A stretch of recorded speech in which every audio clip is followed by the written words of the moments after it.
Well, first of all, in the scope of training future surgeons, I think he has not only the surgical skills, but the mind to stay current and teach people something. It's very important to him that we train the next wave of surgeons, the next generation of total joint orthopedic surgeons.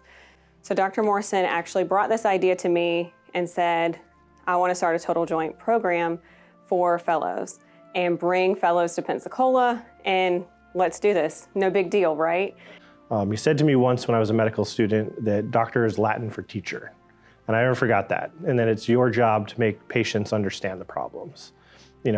Sometimes they're very complex, but if they don't understand what's going on, then they can't be a part of the solution. He's probably one of the smartest people I know.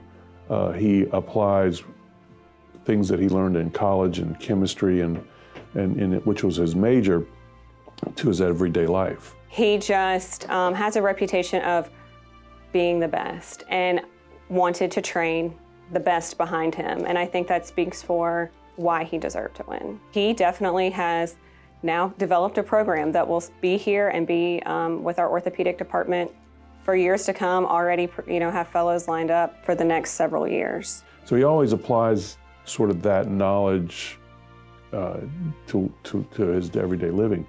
With regards to the legacy, he's very smart, he's a very talented surgeon. From a patient care perspective, his legacy is in his surgery.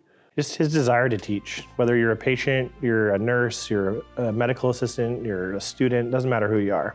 If you're around him, he's trying to make you understand. Sometimes he's so brilliant it's hard to understand what he understands, but he does his best to make sure that you're better and you understand more. It was important to him that we trained the next wave on everything that he's seeing because he was getting feedback of surgeons that we were interviewing that they were not seeing the types of things that we saw here and that they wouldn't necessarily be appropriately trained. And so he saw that as an opportunity to train the next wave and teach the next generation. Constantly, Dr. Morrison is always speaking in quotes. And often he drops these pearls of wisdom on you. And you're like, that is a very good quote. That makes me feel better. It inspires me. If you only do what you can, you will never be more than you are. And I felt like that was a really good quote. And then most of them I found to find out are from Kung Fu Panda. So Dr. Morrison has definitely challenged me and helped me think outside the box. He's one of the reasons why I couldn't imagine being anywhere else. I wouldn't be an orthopedic surgeon today without his help. Thank you for being a good mentor. I appreciate the work you've put into me and what you've allowed me to do.